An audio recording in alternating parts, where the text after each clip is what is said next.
The signal came at 3:42 in the morning Earth time. Dr. Elena Cross was asleep at her desk. Her coffee had gone cold hours ago. The screen in front of her had been showing the same empty static for 11 years. Then it beeped. She did not move at first. She thought it was a dream. The lab was quiet. The hum of the machines was the only sound. Her neck hurt from sleeping at a bad angle. The screen beeped again. This time she opened her eyes. She looked at the monitor. There was a line of data running across it, a real line, not noise, not the random scatter of dead space. A pattern, something with order in it. Her hands shook as she reached for the keyboard. She had spent her whole life waiting for this, listening to the dark. Most people thought she was wasting her time. The funding had almost been cut 3 times. Her own mother had told her to find a real job. And now here it was in the dead hours of the night with no one around to see it but her. A message from the stars. She ran the pattern through the decoder. The machine worked for 9 minutes. She did not breathe much during those 9 minutes. She just watched the little wheel spin on the screen and chewed the skin off her bottom lip. When the wheel stopped, the screen showed 2 words. "We see you." Elena stared at the words for a long time. Then she laughed. It was not a happy laugh. It was the kind of laugh that comes out when a person does not know what else to do with their body. She picked up the phone and called the only number that mattered now. By noon, the whole world knew. You could not keep something like that quiet. The story leaked within the hour, and after that there was no stopping it. Every news channel ran the same 3 words across the bottom of the screen. "We see you." People stood in the streets and looked up at the sky in the middle of the day as if they might be able to see whoever was watching them. The governments of Earth pretended they had everything under control. They did not. Behind closed doors there was shouting and panic and people throwing chairs. No one had a plan for this. There had never needed to be a plan for this because deep down nobody had really believed the day would come. But it had come. And the message kept arriving, every day a little more. The aliens were not shy. They told humanity who they were. They called themselves the Conquered, a union of many worlds, hundreds of species bound together under one set of laws. They had been watching Earth for a long time. They had seen the radio waves leak out into space. They had heard the music and the news broadcasts and the laughter and the screaming. They knew what humans were. And they had decided humanity was not ready. That was the part that stung. The Conquered was polite about it. They did not threaten. They did not demand. They simply explained in their calm and careful way that Earth was a young world full of violent and unstable creatures, and that the galaxy was a delicate thing, and that humans would have to wait. Wait for what exactly, they did not say. There were rules, they explained. A young species could not simply join the galaxy. It had to be approved. It had to prove itself. It had to show that it could be trusted with the great open dark and everything that lived in it. The Conquered had a process, a long one. It could take 1,000 years, perhaps more. Until then, Earth was to stay home. The Conquered drew a line, a border. They placed it just past the orbit of the moon. Beyond that line, humanity was not welcome. They even sent ships to watch it, 3 of them. Long gray shapes that hung in the black sky and never moved. You could see them at night if you knew where to look. Most people did not look. It was too frightening. The message was simple. You may build, you may dream, you may grow, but you will not leave. Not yet, not for a long, long time. The galaxy had spoken. And humanity, for once, said nothing back. Captain Marcus Vega stood at the window of the orbital station and looked at one of the gray ships through a telescope.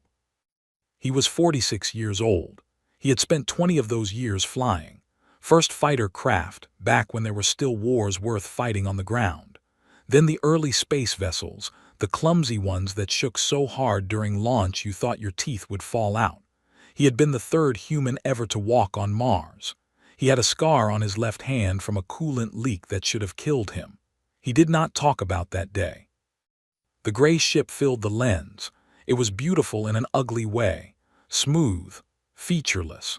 No windows, no markings, nothing that told you anything about the minds that built it. It just sat there, patient as a stone, and watched. "They are not even pointing weapons at us," said the young officer beside him. Her name was Reyes. She was 26 and angry about everything, which Marcus thought was probably the correct way to be at 26. "They don't need to. They're not scared of us. We're not even worth a weapon to them." Marcus did not answer right away. He kept his eye on the telescope. "My grandfather flew planes," he said at last. "Old ones, the kind with propellers. He told me once that the sky used to feel endless, like there was always more of it, more to climb into, more to find. And now there isn't." "Now there's a fence," Marcus said. "Right there, past the moon, the whole rest of everything on the other side of it." He finally pulled away from the telescope and rubbed his eye. "And some polite voice telling us to be good little children and stay in the yard." Reyes crossed her arms. "So what do we do?" Marcus looked at her. There was something in his face that she would remember later, when everything had changed. A kind of stubbornness. The look of a man who had been told no one too many times and had stopped finding it convincing. "We do what humans always do," he said. "We figure out how to climb the fence. The thing about telling a species like humanity to sit still is that you do not actually understand what you are asking." The conquered did not understand. They were old, they were wise. They had seen many young worlds, and most of those worlds had done exactly as they were told. A young species faced with a power so far beyond it usually grew quiet. It accepted its place. It waited its turn, generation after generation, slow and patient and obedient. That was the normal way of things. Humanity was not normal. It started small, it always does. A man named Dr. Aaron Vell, working out of a half-funded lab in a cold country, looked at the data the Conquered had sent and noticed something. The Conquered had told humanity a great deal about itself, more than it meant to. In its long, careful explanations of why humans were not ready, it had let slip pieces of how its own technology worked. Just hints, just edges of things, a word here, a diagram there. Enough to suggest that the laws of physics humanity thought it understood were not the whole story. Dr. Vell did not sleep much after he noticed that. He pulled in others, quietly, a physicist from one country, an engineer from another. Old rivals who had spent their careers competing now sat at the same table because something larger had arrived to make their old quarrels look childish. They did not announce what they were doing.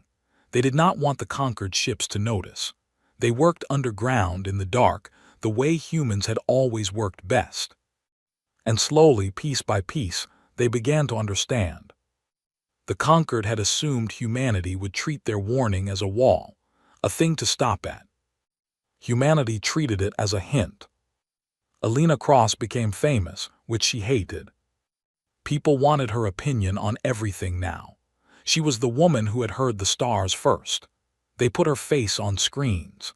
They asked her what the aliens were like, as if she had met them, as if she had shared a meal with them instead of decoding 2 words at 4 in the morning. She gave the same answer every time. "I don't know, nobody knows, that's the whole problem."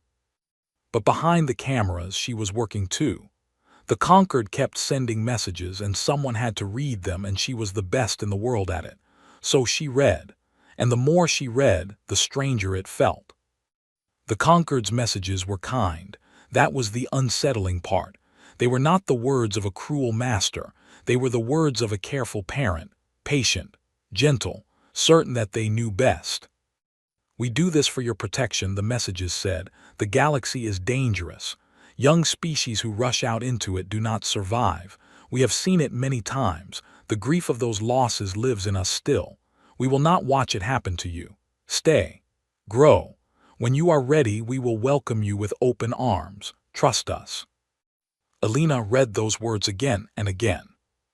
And she could not decide if they were the most beautiful thing she had ever read, or the most insulting. She brought it up with the council once, in one of the long, boring meetings where powerful people argued about things they did not understand. She stood up, which she was not supposed to do, and she said it plainly. "They think we're children," she said, "and maybe they're right, maybe we are, but here's the thing nobody in this room wants to say out loud." She looked around at all of them. "Children grow up." The room went quiet. "They grow up," she said again. "And one day they look at the people who told them to stay in their room, and they realize those people were never as big as they seemed." She sat down. Nobody clapped, but a few of them did not forget what she said either. The first test was a disaster. Dr. Vell and his hidden team had built something. They were not even sure what to call it. A drive of some kind. A way to fold the space in front of a ship so that the ship did not so much travel through the distance as step over it. The math said it would work. The math had said a lot of things. They tested it on a small unmanned probe, far out past Mars where the conquered ships could not see well. The probe vanished.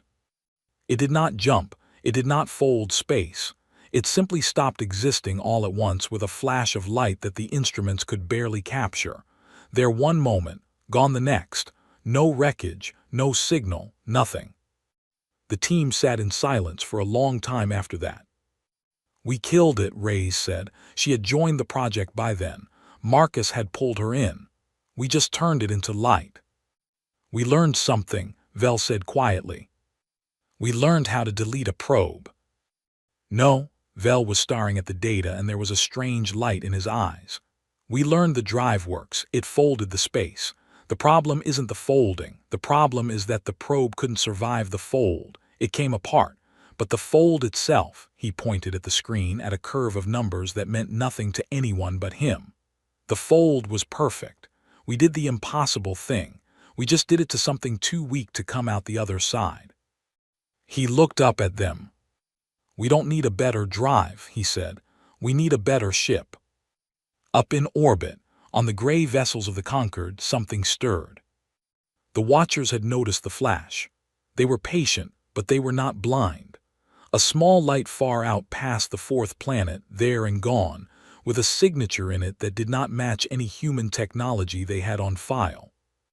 The Watchers were not worried. Not yet. Young species did strange things. They built things that exploded. It was part of growing. The Conquered had seen 10,000 such flashes across 10,000 worlds, and almost all of them came to nothing. But the Watchers made a note of it. They sent the note home, across the great dark, to the Council of the Conquered that sat among the old stars and made the slow decisions that shaped the galaxy. The note said, in the careful language of beings who had watched many young worlds, "The humans are testing something, probably nothing. We will continue to observe." The Council read the note and was not concerned. They had told the humans to wait. The humans would wait. They always did. The Council went back to its slow and ancient business, and did not think about the small blue world again for some time. That was the first mistake. There would be others. Marcus Vega could not sleep that night. He stood again at the window of the station and looked at the gray ships hanging in the dark. Reyes found him there. "Vell thinks we can do it," she said. "A ship that survives the fold. He thinks it's just engineering now. Just time and money and people." "He's right," Marcus said. "You sound sure." "I am sure." Marcus did not look away from the window. "Do you know why the Conquered thinks we'll wait, really wait, 1,000 years? Reyes shook her head. "Because that's what every other species did," Marcus said.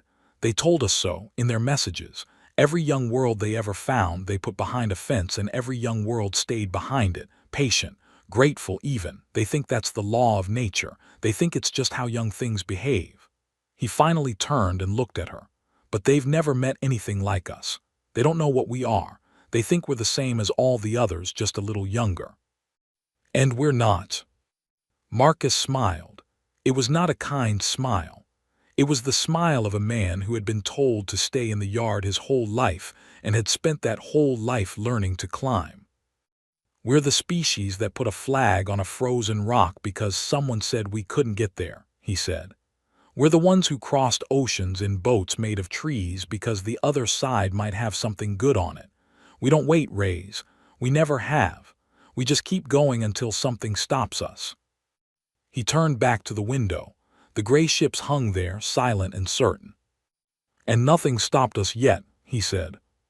Far below them, the blue world turned slowly in the dark, full of 7 billion people who had just been told to be patient. It was not in their nature. The galaxy was about to find that out. It took them 11 years to build the first ship that came back. That was not a long time. Not really. Not for what they did.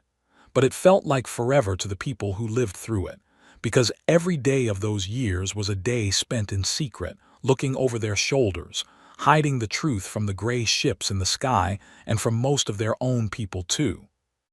The world had changed in those years. Humanity had stopped fighting itself mostly. It is hard to keep up old hatreds when a larger thing has arrived to make you feel small. The borders between nations grew quiet. The old armies turned their work toward the sky. Money that used to be spent on killing each other was spent instead on the one project that mattered now, even though most people did not know it existed. They called the project the Long Climb. Dr. Aaron Vell ran the science of it. He was an old man by then. His hands shook and he forgot small things, but he never forgot the numbers. The numbers lived in him like a second heartbeat. Marcus Vega ran the flying of it.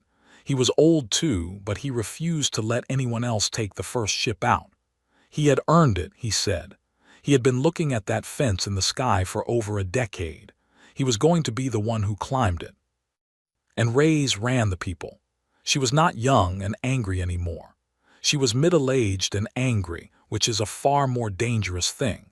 She had become the one who held the whole project together, who knew where every piece was and every person stood, who could look a frightened engineer in the eye and make them believe again. The three of them stood in the launch bay on the morning of the first true test and looked at the ship they had built. It did not look like much. It was small, plain, a blunt gray shape not so different from the conquered ships which had not been an accident. They had studied those ships for years through every telescope they had, and they had borrowed what they could understand. The ship had no name yet, just a number. They called it Climb 1. It's ugly, Ray said. It's beautiful, said Vel. It's both, said Marcus. That's how you know it's ours. Climb 1 folded space at 9:14 in the morning. It did not vanish in a flash this time. That was the whole point. The years of work, the failed probes, the equations rewritten 10,000 times, all of it came down to this single question. Could a thing pass through the fold and come out whole on the other side? The ship was unmanned for this test. They were not fools. But it carried a full set of instruments and a camera and a recording of a child singing, which had been Vel's idea and which nobody argued with. The fold opened. A ripple in the dark, a bending of the stars behind it. Climb 1 slid into the ripple, and then it was gone, not destroyed, just somewhere else, 2 billion kilometers away in the blink of an eye, out past the orbit of the 7th planet. For 9 seconds there was nothing. Then the signal came back. The ship was whole. The instruments worked. The camera showed the rings of a distant world, close up, in a place no human machine had ever been. And the recording was still playing, the child still singing, the small human voice carrying through a vessel that had just done the impossible. The launch bay erupted. People who had not slept properly in years screamed and wept and grabbed each other. Rays put her face in her hands. Vel sat down very slowly, as if his legs had stopped working, and stared at the screen with tears running down the deep lines of his face. Marcus did not celebrate. He stood very still and looked at the image of those distant rings, and he thought about the fence in the sky, and how it was no longer a fence at all. It was just a line someone had drawn, and lines could be crossed. "Bring her home," he said quietly. Climb 1 folded again, and came back and landed and was whole. The long climb was over. The real work was about to begin. They did not tell the conquered. This was a thing they argued about, long and hard, in the meetings that followed. Some people said they should announce it. Stand tall. Tell the galaxy that humanity had cracked the fold and would not be staying home after all. Be proud. Be loud. Alina Cross was in those meetings. She was old now too, her hair gone gray, but her mind was sharp as ever. And the others still listened when she spoke, because she was the one who had heard the stars first. "No," she said, "we don't tell them." "Why not?" someone asked. "We did it, we earned it, let them see what we are." "Because they told us we couldn't," Alina said. "And the moment we show them we can, they'll have to decide what to do about it. Right now they're not paying attention. Right now they think we're a quiet little world waiting our turn. The day they learn the truth is the day they start to worry, and I don't know what a worried conquered does. Neither do you. Nobody in this room does." She looked around at all of them. "So we don't find out until we're ready. We build, quietly. We make ourselves strong enough that, when they finally notice, it's too late for them to do anything but talk." The room was silent. "How strong is strong enough?" Marcus asked. Alina looked at him. The two of them had known each other for almost 40 years now, since the early days, since before any of this. "Strong enough that they can't put us back behind the fence," she said. "Strong enough that when they look at us they see something they have to respect. Not a child, an equal," she paused, "or something they're afraid of. One of the two. I'd prefer the first, but I'll take the second." So humanity built in secret, and it built fast. One ship became 10. 10 became 100. The factories that had once made cars and planes now made vessels that could fold the dark, and they made them in places the conquered ships could not see, on the far side of the moon, in the deep belt of rocks past Mars, in stations hidden inside hollowed-out asteroids. And the ships got better. That was the part the conquered would never have believed. Humanity did not just copy the fold drive once and stop. It improved it. Every new ship was faster than the last. Every new design fixed some flaw the engineers had found in the one before. The humans treated their own technology the way they treated everything, as a thing to be argued with, broken apart, and rebuilt better. Within 5 years of Climb 1, humanity had ships that could fold halfway across the solar system in a single jump. Within 10, they had ships that could leave the solar system entirely and come back the same day. And they were learning other things too. The fold drive had been the door, but once that door was open, all sorts of other things came pouring through.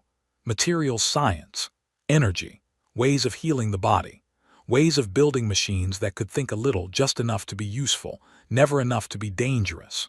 The conquered, in trying to explain why humanity was not ready, had handed humanity the very tools it needed to become ready in a fraction of the time the conquered thought possible. The conquered had a process that took 1,000 years. Humanity was going to do it in 50. But it was not all victory. It never is. There were deaths. The fold was forgiving, but it was not perfect, and not every test came home. There were ships that went out and never returned, crews of brave people who folded into the dark and were simply gone, with no wreckage and no answers. Each loss was a wound. Each one was mourned. There was a wall at the main station now, a long gray wall, and on it were the names of everyone who had gone out and not come back. The wall grew longer every year. Reyes read the names sometimes, alone, late at night.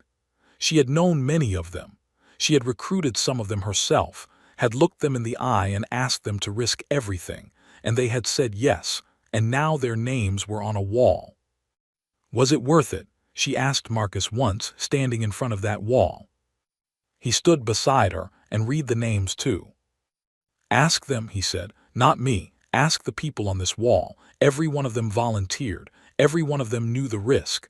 Every one of them looked at that fence in the sky and decided they'd rather die climbing it than live behind it." He put his hand flat against the cold metal over a name near the top. "This one, Lieutenant Park. You know what she said to me before her last flight." Reyes shook her head.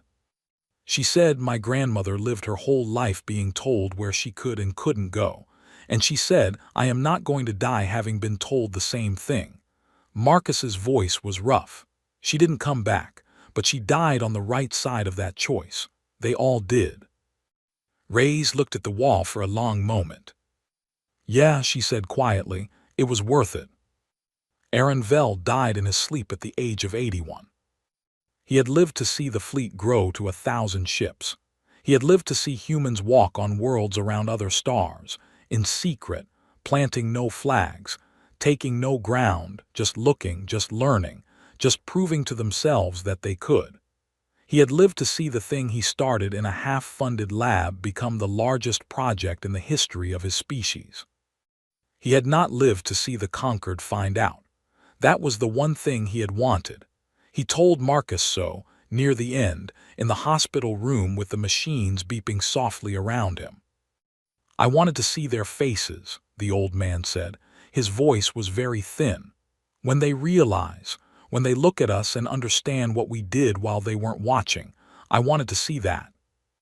You will, Marcus said, though they both knew it was not true. You'll see it, hang on. Vell smiled, he knew. No, he said, but you'll see it for me, and when you do, he stopped to breathe. When you do, I want you to think of me, and I want you to think one thing. What's that? The old man's eyes were bright, even at the end, even with everything failing. We were never the children, he said. We just let them think we were. He closed his eyes. The machines kept beeping for a while, and then they stopped. They named the next ship after him, the Aaron Vell. It was the largest vessel humanity had ever built, a great gray shape that dwarfed everything around it, and when it folded out into the dark for its first flight, the whole station watched, and many of them wept because the old man would have loved to see it, and he could not. But his name was on the hull, and the hull would go places he had only dreamed of. That was something. The conquered noticed eventually. Of course they did. It was not the ships that gave it away. The humans had hidden those well. It was something smaller. A trader from a distant conquered world, passing through a far system on lawful business, saw something he should not have seen. A human vessel, parked in the dark of a moon, doing nothing wrong, simply being where no human vessel should have been able to reach. The trader was confused at first. He checked his records. The records said humanity was a young world, fenced in past its own moon, forbidden the fold, not due to join the galaxy for another 900 years. The records were wrong. The trader did the lawful thing. He reported it. The report traveled across the dark, from station to station, council to council, until it reached the old stars where the great minds of the conquered sat and made their slow decisions. The report said, in the careful language of the conquered, a human vessel has been observed in deep space, far beyond the permitted boundary. The vessel uses the fold. This is not possible according to our assessment. Recommend immediate investigation. The council read the report. For the first time in a very long time, the council was surprised.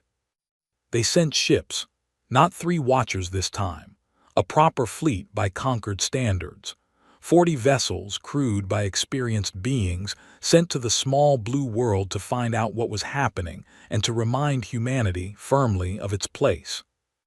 The fleet folded toward Earth, certain of what it would find.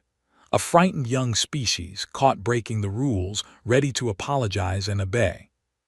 That is not what they found. Marcus Vega was an old man when the conquered fleet arrived. He was nearly 90. He should have retired years ago. He had refused.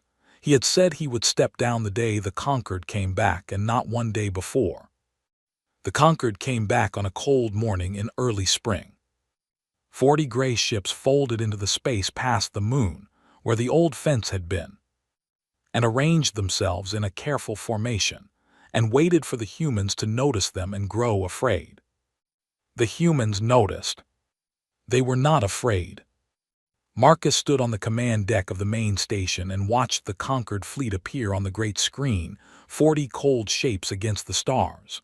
Ray stood beside him. She was old too now. Elena Cross was there as well, the three of them together, the last of the ones who had been there at the start, who had heard the first message and chosen not to obey it. 40 ships, Ray said. Is that supposed to scare us? It would have, Marcus said. Once, 11 years ago, 40 conquered ships would have ended us. He looked at the screen, at the cold gray fleet, certain and patient and completely unaware of what was about to happen to its understanding of the galaxy. But that was a long time ago. We were children then. He almost smiled. We grew up. Elena stepped forward. The Conquered was sending a message. The same calm, careful, patient voice as always, the voice of a parent disappointed in a child, explaining gently that rules had been broken and order would now be restored. Elena listened to it, the woman who had heard the stars first, hearing them again, all these years later. Then she turned to Marcus. They still think we're going to apologize, she said. I know, said Marcus. What do we tell them? Marcus Vega looked at the screen one last time, at the fence that was no longer a fence, at the galaxy that was about to learn, all at once, in a single morning, exactly what humanity had been building in the dark while no one was watching. He thought of Aaron Vell, who had wanted to see this and could not. He thought of the long gray wall of names. He thought of a lieutenant named Park who had died, rather than be told where she could go. Tell them, he said quietly, to look behind them. Rays pressed the command. And out of the dark all around the conquered fleet, the legends began to appear. They came out of the fold without a sound, because in space there is no sound, and somehow that made it worse. One moment the conquered fleet hung alone in the dark past the moon, 40 gray ships in their careful formation, certain of their place at the top of the galaxy. The next moment they were not alone. Ships appeared all around them. Not 3, not 40, hundreds. They folded into being in perfect rings, layer upon layer, surrounding the conquered fleet on every side, above and below and all around, so that wherever the conquered vessels turned their sensors, they saw human ships looking back. And these were not the blunt little vessels of the early days. These were something else. Great sweeping shapes, larger than anything the Conquered had brought, built not just to travel but to be seen, to be understood at a glance as the work of a species that had decided it would not be small any longer. They caught the light of the distant sun and threw it back, and for a moment the dark past the moon was not dark at all. It glittered. It blazed. A fleet of legends materialized. The galaxy could only watch. On the command deck of the lead conquered vessel, the being in charge did not understand what it was seeing. Its name, in the language of its people, was a long string of sounds that meant roughly the steady one, or the one who does not rush. It had served the conquered for 900 of Earth's years. It had overseen the gentle correction of a dozen young worlds, had watched a dozen frightened species apologize and obey, had never once in all that time seen anything it did not expect. It was seeing something it did not expect now. Report, it said, in the calm voice the conquered prized above all things. The reports came back and none of them made sense. The human ships outnumbered the conquered fleet by 10 to 1. The human ships were larger. The human ships used the fold, which was impossible, and they used it better than the conquered did, which was more impossible still. The sensors could not even read all of them. Some of the human vessels were made of materials the conquered had no name for. This is not possible, said the steady one. Humanity is a young world. The assessment was clear. 900 more years before they are ready for the fold. The assessment, said one of its officers carefully, appears to have been wrong. The steady one was quiet for a long moment. It had spent its whole long life believing in the assessment, in the process, in the slow and certain order of the galaxy, where young worlds waited their turn and old worlds guided them, gently, wisely, never cruelly. That order had felt as solid as the stars themselves. And now, in a single morning, the order had cracked. Open a channel to them, the steady one said at last. Let us speak to them. There has been some mistake. We will explain. They will understand. The channel opened. And for the first time, the conquered heard humanity speak back. Marcus Vega's face appeared on the conquered screen. An old man. They could see that even across the gulf between their species. Lined face, white hair, hands that had begun to shake. To the conquered who lived for thousands of years, he looked impossibly fragile, a thing that would break if you touched it wrong. But his eyes were not fragile. His eyes were steady as stone. I am Marcus Vega, he said. I speak for Earth. I have been waiting a long time to say that to you. The steady one composed itself. It fell back on the words it knew, the calm and careful words that had brought a dozen young worlds to heal. Captain Vega, it said, we come in peace as we always have. We see that you have made great progress. This is to be celebrated, but you have broken the boundary we set and used technology you were not yet meant to hold. We understand the eagerness of the young. We do not blame you, but you must understand that there are rules, ancient rules made to protect not only the galaxy but yourselves. We must ask you to stand down your ships, return within your boundary, and allow us to guide you properly through the process, as we have guided so many before you. This is for your protection. Trust us. It was a good speech. It had worked a dozen times before. Marcus Vega listened to all of it. He did not interrupt. When the steady one had finished, the old man was quiet for a moment, and then he did something the conquered did not expect. He smiled. Trust you, he said. You know that word's come up a lot over the years. Every message you ever sent us, trust us. Wait, be patient, we know best. He leaned forward a little toward the screen. I want to tell you something. The first message you ever sent us 50 years ago, my friend Alina decoded it. 2 words, we see you. Do you remember that? The steady one did not answer. It did not know where this was going. We see you, Marcus said again softly. That's what you told us. And you know what? You were right. You did see us. You saw a young, violent, frightened little world and you decided it had to be managed, kept small, kept safe, kept behind a fence until it learned to behave. His voice hardened. But here's the thing you got wrong. You saw us, but you never once tried to understand us. He spread his hands, and on the screen behind him, the great fleet of human ships glittered in the dark. You told us to wait 1,000 years, Marcus said. We did it in 50. You told us we weren't ready for the fold. We didn't just learn it, we made it better than yours. You drew a line past our moon and told us not to cross it. He shook his head slowly. We didn't just cross it. We crossed the whole galaxy and came back and you never even noticed. We've stood on worlds you've never named. We've seen stars you forgot existed. We did all of it in the dark, while you sat in your old chairs and assured each other that the children were safely in their room. The steady one felt something it had not felt in 900 years. It felt small. You misunderstand, the steady one tried. Its calm was fraying now just slightly in a way its own officers had never heard. Our intent was never to keep you small. It was to keep you safe. The galaxy is dangerous. There are species out there far older and far crueler than us. There are powers that would have crushed a young Earth without a thought. We fenced you in to protect you from them. That is the truth. We are not your jailers. We are your shield.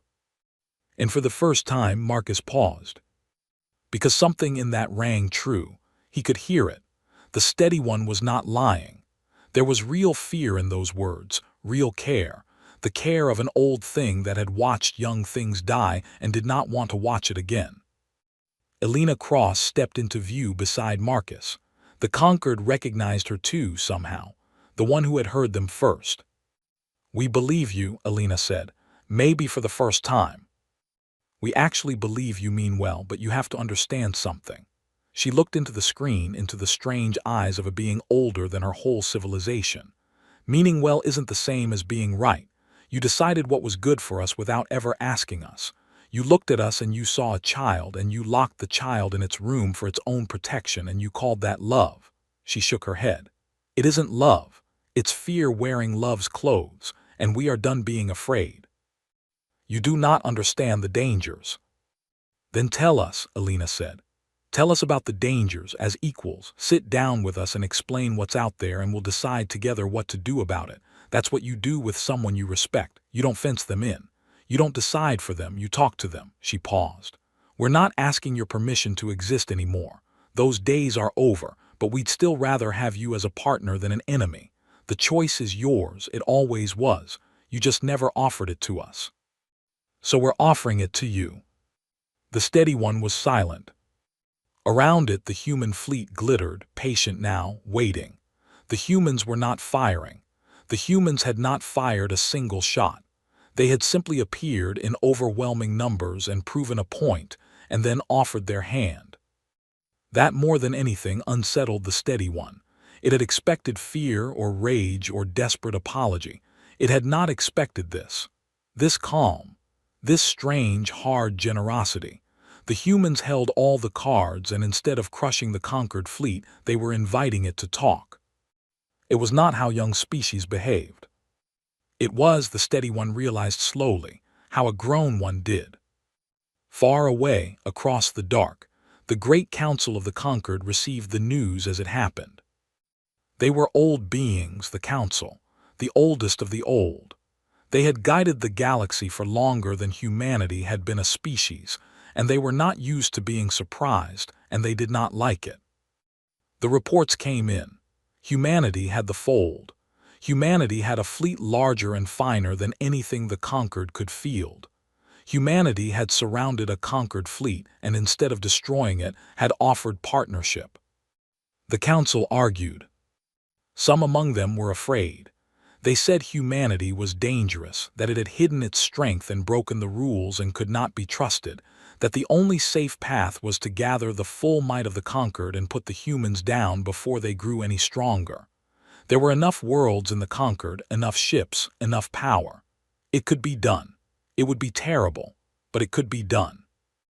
Others disagreed. They said humanity had not fired a shot. They said a species that wanted war does not offer its hand. They said the old assessment had been wrong, badly wrong, and that the right response to being wrong was to learn, not to lash out. They said that to attack humanity now would be to start the very war they feared, and to start it against a foe they did not understand. The argument went on for a long time. And while it went on, an old member of the council, one who had said nothing yet, finally spoke. We made a mistake, this one said. Not today, long ago. The day we drew the line past their moon and called it protection. We never asked them what they wanted, we decided we knew. We have done this 1,000 times with 1,000 young worlds, and every time it worked, and so we believed it was wisdom. The old being paused. But it was not wisdom, it was habit. And habit is a poor guide when something new arrives. Something has arrived now that does not fit our habits. The question is not whether to crush it or fear it. The question is whether we are wise enough to change. The council was quiet. They have offered us partnership, the old being continued. After everything we did to them, they have offered us their hand. I have lived a very long time, and I have rarely seen such a thing. Most species, given that power, would have taken revenge. These ones offer friendship instead.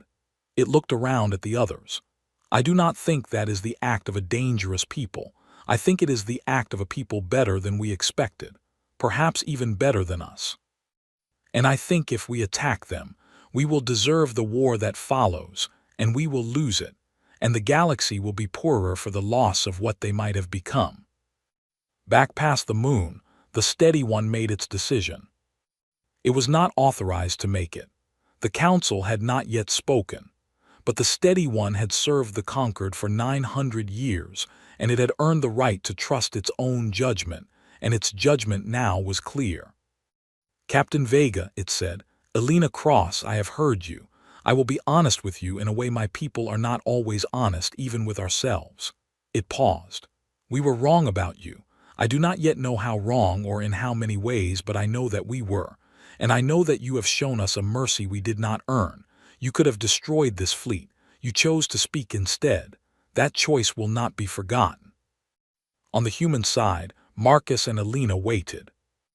I cannot speak for all the conquered, the steady one said. That is for the council, and the council is old and slow and afraid, but I can speak for this fleet and for myself, and I say this. It drew itself up in whatever way its strange body could. We came here to put you back behind your fence. We will not do that. We came here to remind you of your place. Instead, you have reminded us of ours. We are not the masters of this galaxy. We never were. We were only the ones who got there first. It paused again. And now you have arrived.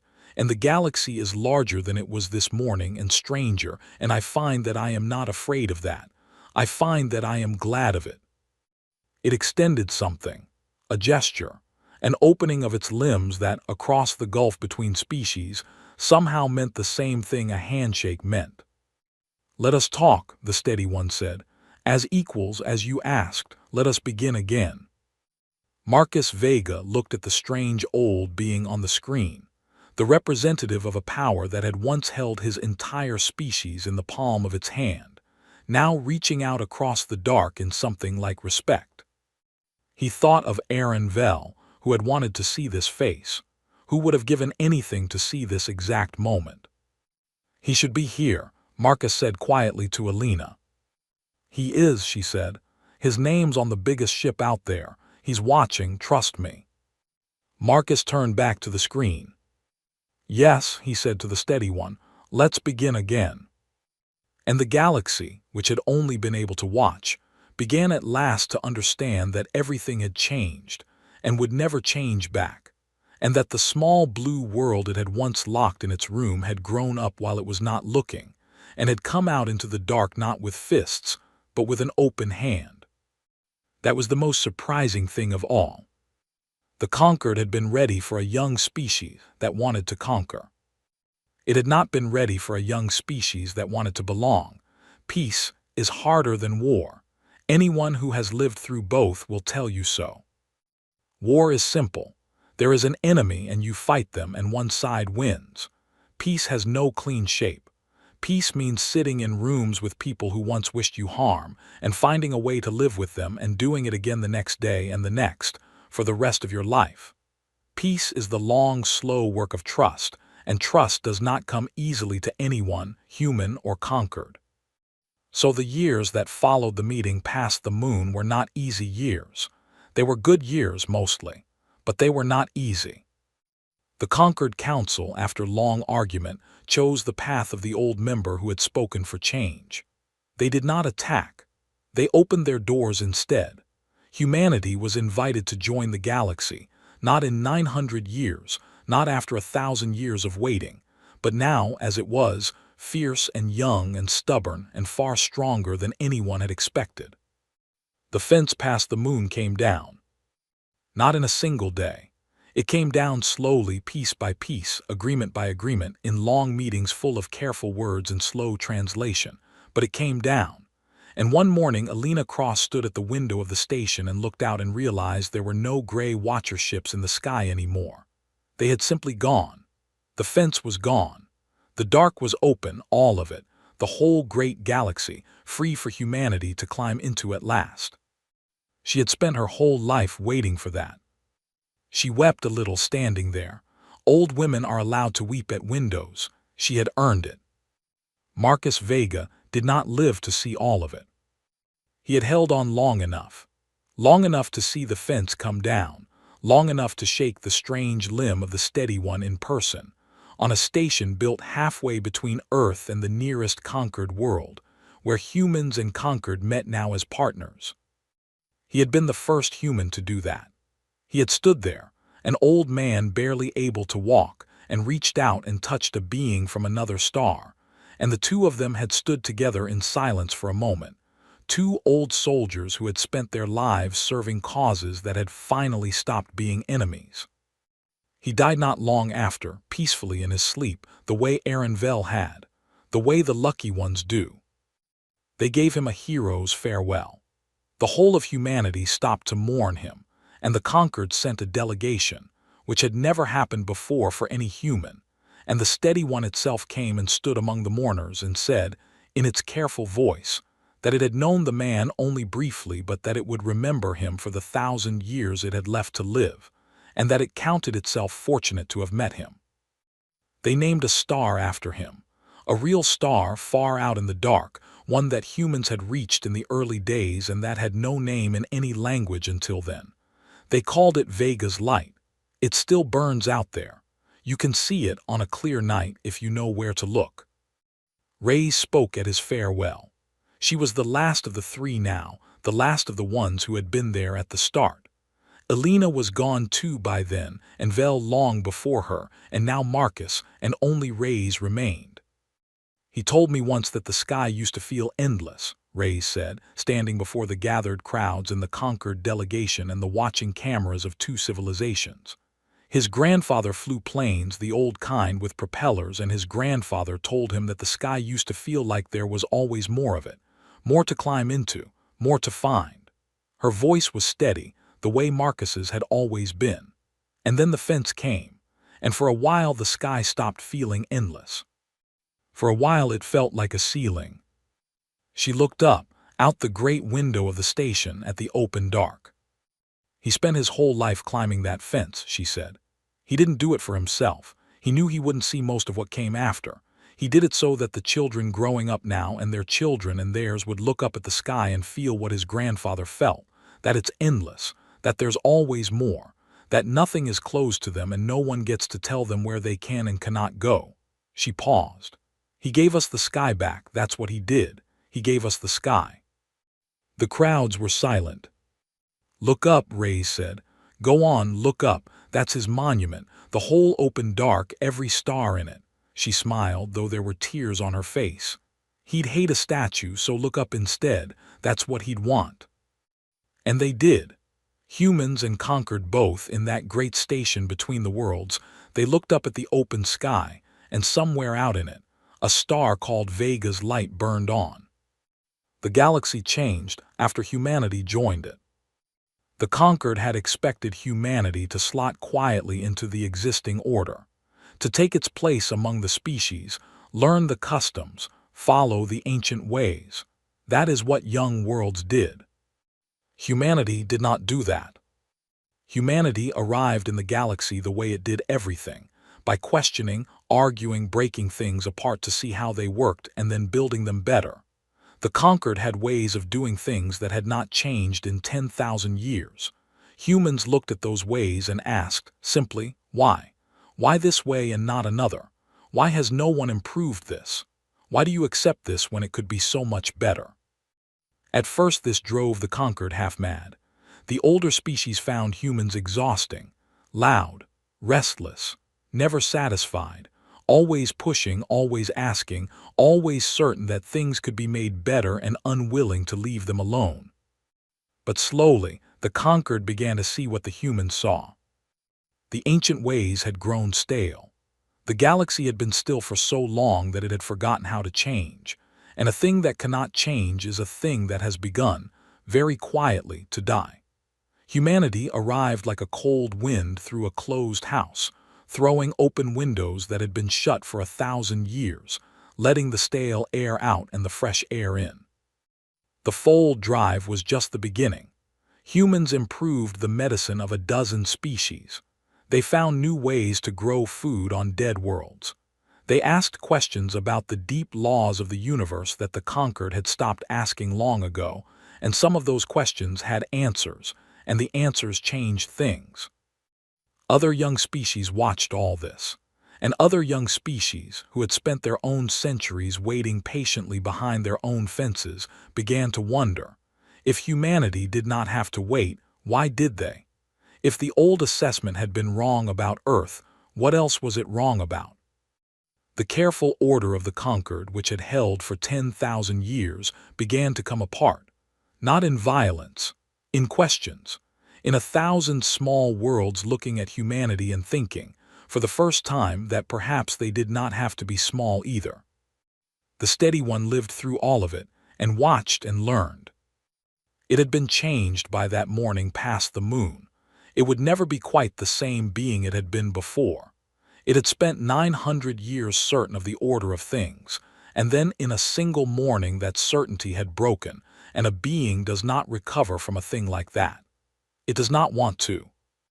In the years that followed, the steady one became the great friend of humanity within the conquered. It spoke for them in the council. It argued their case when others grew afraid of how fast they changed things. It was the one, more than any other, who held the long peace together through the hard early years when it could so easily have fallen apart. Rays worked closely with it. The two of them, the old human and the old conquered, became something like friends, in the strange way that two people from utterly different worlds can become friends when they have both given their lives to the same difficult thing. "Do you ever regret it?" Rays asked the steady one once.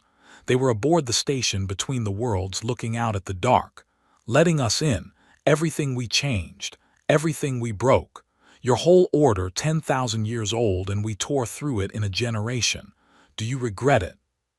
The steady one was quiet for a long moment, in the way it had. "I will tell you something I have never told another being," it said. "Before your people came, I was tired. I did not know it then. I had lived 900 years, and every one of those years was the same as the last, the same order, the same slow, certain ways. I thought I was at peace. I was not at peace. I was asleep." It turned its strange eyes toward her. "Your people woke me. You woke all of us. You came in loud and restless and impossible, and you would not let us sleep, and at first I hated you for it." It paused. "And now I cannot imagine the galaxy without you in it. I do not want to. You broke our order, yes. But our order was a beautiful cage, and we had been inside it so long we had forgotten it was a cage at all. You showed us the door. You showed all of us the door." It looked back out at the dark. "No," the steady one said. "I do not regret it. I only regret that we did not let you in sooner. I regret the years we wasted, telling you to wait when we should have been learning from you all along.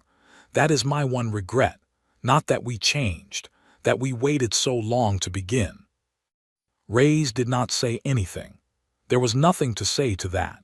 She just stood beside her old friend, the human and the conquered, and the two of them looked out at the galaxy they had both helped to remake. Rays grew very old, older than anyone had expected. The human lifespan had stretched in those years with all the new medicine, and she lived to see things she had never dreamed of. She lived to see humanity spread across 100 worlds.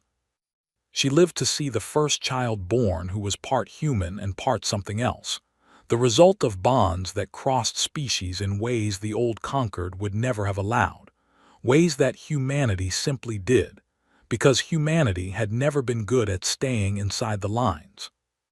She lived to see the galaxy fill with motion and change and argument and life, where once it had been still. And near the end of her very long life, she went back to the wall, the long gray wall of names, the one she had read alone late at night in the early days, the wall of everyone who had gone out into the dark and not come back. It was still there. They had kept it, all these years, in a place of honor on the oldest station, and the names were still on it, every one. She walked along it slowly. Her body was failing now.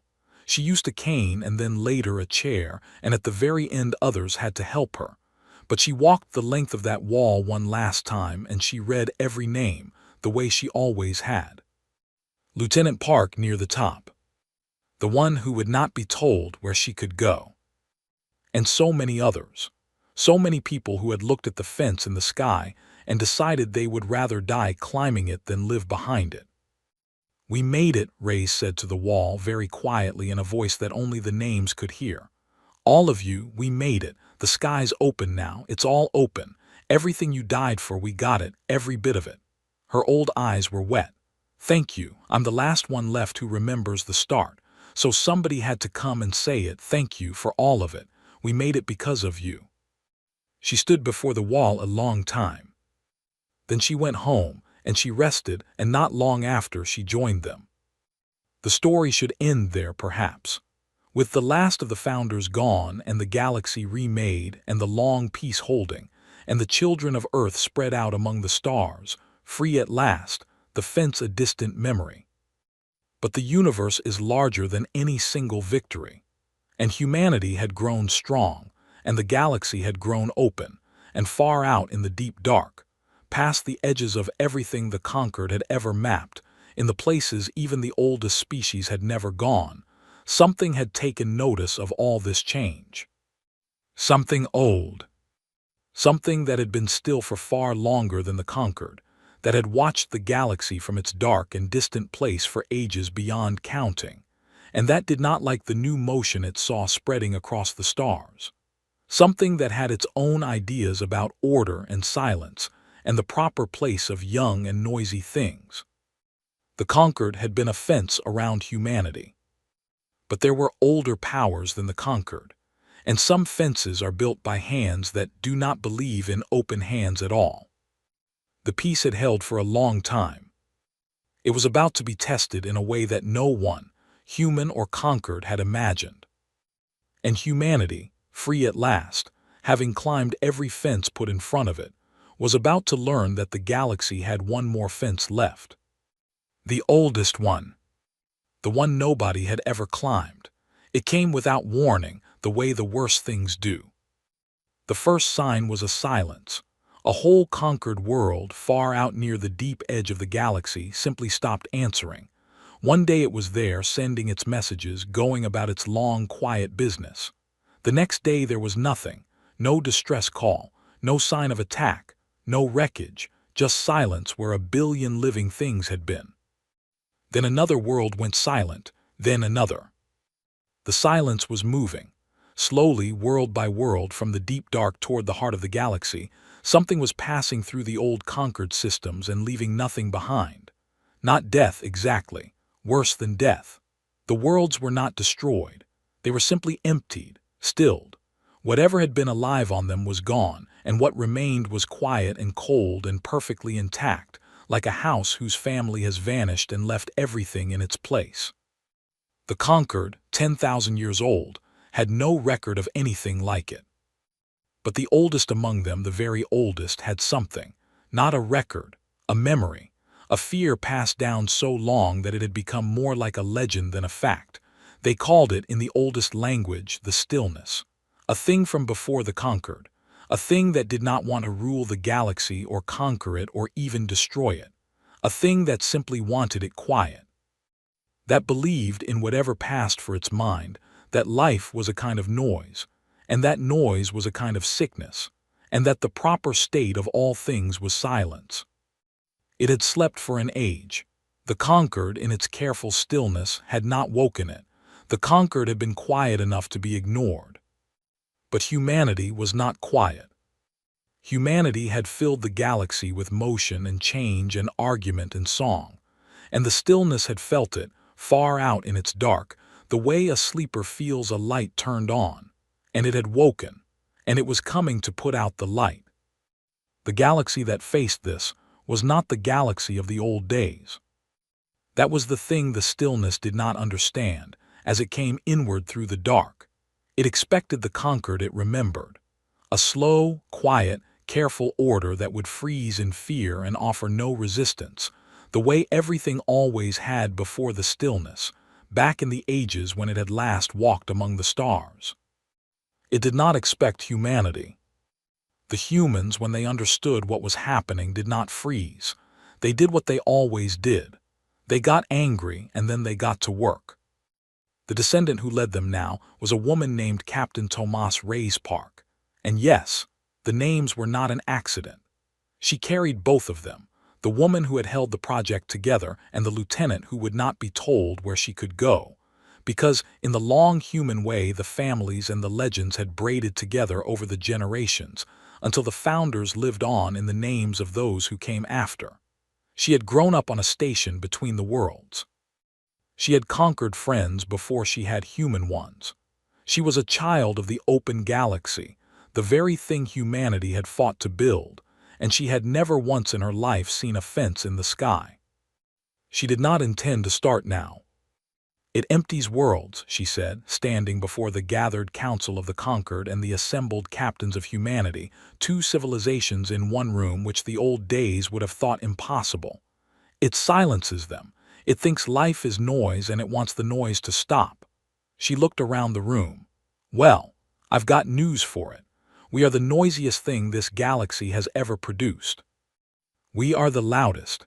most stubborn, most impossible species that ever crawled up out of the mud and refused to be told to be quiet. A few of the humans almost smiled. The conquered did not smile, but some of them felt something close to it. So it picked the wrong galaxy to come and silence, Ray's Park said, because we are not going to be quiet, not for it, not for anything. We climbed every fence this galaxy ever put in front of us, and now there's one more, the oldest one, the one nobody ever climbed. Her voice rang through the room. And we are going to climb that one too, or we are going to die so loud that the silence never forgets we were here. They built a fleet, the greatest the galaxy had ever seen. Not just human ships now. The conquered built alongside them, and the dozen young species who had followed humanity out from behind their own fences, and the old species too, the proud ancient ones who had once looked down on humanity and now stood beside it, because the stillness threatened all of them equally, and a common enemy has a way of erasing old quarrels. Humanity, who had learned the fold in 50 years, taught the others everything it knew. The whole galaxy pooled its knowledge openly, without secrets, in a way that 10,000 years of conquered caution had never allowed. And the building went faster than anything had ever gone, because, for the first time, the whole galaxy was building together, every species adding what it knew, every old technique improved by 100 new minds asking why. The stillness had counted on a quiet, frightened galaxy that would freeze and fall one world at a time. Instead, it found a galaxy on fire with purpose, loud, united, refusing to die quietly, and at the heart of it, driving it, refusing to let it slow down or lose hope, were the humans who had spent their entire history being told to be smaller and had simply never agreed to it. They met the stillness at the edge of a dying star, where it had paused to empty a cluster of conquered worlds. It was vast, larger than anything they had imagined. Not a ship, not a fleet, but a kind of darkness, a spreading quiet that moved through space like ink through water, and where it passed, the noise of life simply stopped. The combined fleet of the galaxy arrayed itself against it. And the steady one was there. It had lived so long now that it was ancient even by conquered standards, older than anyone, the last living being who remembered the morning past the moon when humanity had first shown the galaxy what it was. It had refused to stay behind. It commanded one of the great ships, the oldest of the human-built vessels, the one that still, after all these years, bore the name on its hull. The Vel. The battle was long and it was terrible, and it cannot be told in full here. There is not space, there are not words. But it can be said that the galaxy did not freeze. It can be said that world after world that the stillness reached for found that world defended, found ships waiting, found the noise of life fighting back instead of falling quiet. It can be said that the humans were everywhere, in the thick of it, loud and reckless and brilliant, throwing themselves into the dark again and again, dying by the thousands and refusing to stop. Because they had been dying to climb fences for their whole history, and they were not about to quit now. It can be said that the old wall of names grew longer than it had ever been. And it can be said that the stillness, for the first time in its endless existence, encountered something it could not silence. It did not understand. It had silenced 1,000 galaxies across the long ages. It had never met a thing that, when reached for, reached back. That when faced with silence, sang louder. That when shown its own death, looked at that death and said, "Not yet, and not here, and not us." The humans had a word for it. An old word from the early days, from the very beginning. They had carried it across all the centuries, through all the change, and they spoke it now as they threw themselves into the dark against the oldest enemy the galaxy had ever known. "We see you." The first words humanity ever heard from the stars. The conquered had said them long ago as a warning, as a way of saying, "We are watching you, stay small." And humanity had taken those words and carried them and made them their own, and now they spoke them back to the dark, to the stillness, to the silence that wanted to swallow everything. "We see you, and we are not afraid, and we will not be quiet." In the end, it was the steady one who found the way through. 900 years of certainty, broken by humanity one morning past the moon, and then 900 more years of learning from the loud and restless creatures it had once tried to cage. All of it came together in the steady one in that final hour. It understood the stillness because it had once been a little like the stillness. It had once believed in quiet and order and the proper place of things. And it had been wrong, and humanity had shown it how it was wrong. And now it knew the one thing the stillness could not understand. That life is not noise. That life is the point. That a galaxy full of motion and argument and song and reckless impossible striving is not a sickness to be cured but the most precious thing the universe has ever produced, and that anything which would silence it has mistaken the disease for the cure. The steady one took the Aaron Vel into the very heart of the darkness, where no one else could follow, carrying with it everything the galaxy had learned, every new technique, every impossible human improvement, all of it focused into a single act that the old conquered could never have managed alone, and that humanity could never have imagined without the old wisdom to guide it. The product of two civilizations. The thing that could only have existed because a frightened young world had once refused to stay behind its fence, and an ancient tired one had been brave enough to let it out. What happened in the heart of that darkness, no one fully knows. The Aaron Vel did not come back. The steady one did not come back. But the stillness stopped. It did not retreat. It did not flee. It simply stopped and went quiet itself, and the spreading dark drew back and shrank and faded, and the worlds it had emptied stayed empty, but no new worlds went silent. Whatever the steady one did in the heart of that thing, it ended it.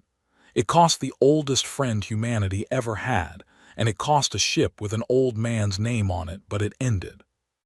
The galaxy lived. The noise went on. They built a new wall after. Not just for humans now. A wall for everyone who had died, every species, all the names braided together the way the founders' names had braided together long ago. It was the longest wall ever built, and near the very top of it in the place of honor were two names side by side. The Aaron Vel. And beside it, in the careful flowing script of the conquered, the long string of sounds that meant the steady one, the one who does not rush, translated for the humans into 3 words they understood. The friend who waited. Captain Rayspark stood before that wall when it was finished, and she was old by then too, the way they all got old in the end, and she read the names, all of them, human and conquered and the dozen species in between, the way the first Rays had read the names long ago in the early days when the wall was small. She thought about the whole long story. The signal at 3:42 in the morning, the fence past the moon, the long climb 11 years in the dark, the fleet of legends that materialized past the moon while the galaxy could only watch, the open hand instead of the fist, the peace that was harder than war, and then the oldest fence of all, the one nobody had ever climbed, and how the galaxy had climbed it together, loud and unafraid, refusing to the very end to be made quiet. She looked up, the way the first Rays had told everyone to look up, all those centuries ago, at Marcus Vega's farewell. The sky was open, all of it, every star. There were no fences left. "We did it," she said quietly to all the names on the wall, the humans and the conquered and everyone in between. Every fence they ever put in front of us, the first one past the moon, and the last one, the oldest one, the one made of silence. Her old eyes shone. "We climbed them all, and we did it together in the end. That's the part the old galaxy never understood about us. They thought we wanted to conquer. We never did. We just wanted the sky. We just wanted nobody to ever tell us, or anyone, where they could and couldn't go." She put her hand flat against the cold wall, over the 2 names at the top, the old man's ship and the friend who waited, side by side forever. "The sky's open now," she said. "All of it for everyone forever," she smiled. "Rest, we've got it from here." And far out in the open dark, past worlds without number, a star called Vega's light still burned. the way it does to this day. And the galaxy went on, loud and restless and free, full of 1,000 species who would never again be told to be quiet, who looked up at the open sky and felt what an old man's grandfather had felt long ago on a small blue world. That the sky is endless. That there is always more. That nothing is closed to those who refuse to stay behind the fence. And the galaxy, which had once only been able to watch as humanity advanced, watched no longer. It rose with them into the open dark. All of it together. At last,